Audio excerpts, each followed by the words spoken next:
This paper is to die for. If you're not really into fruit, I think this might change your mind, because check these out. I'm going to try and do it this way so you can see properly.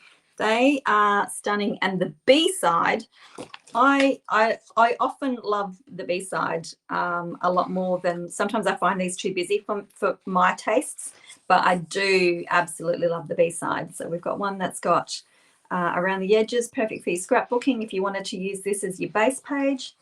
Petal pink pattern on the other side, and the dies will cut all of these out as well. So even if you just wanted to get the paper and the dies and you didn't want to, of course you can fussy cut, but they will cut all of these images out as well.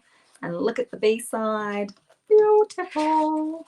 Oh, look at that, stunning. I gotta bring this one up really close. Look at that. Look at all those colors, and look at that pear that's got a little bit of pink and brown in it. Gorgeous. And more yellow. We might use that one today, I'm not sure. And that's stunning as well. Check out the artwork in there. Beautiful, beautiful, beautiful. It's stunning paper, isn't it, Brenda? We got more.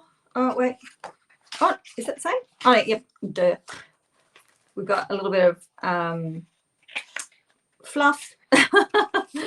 And this one is really pretty too. Have a look at that.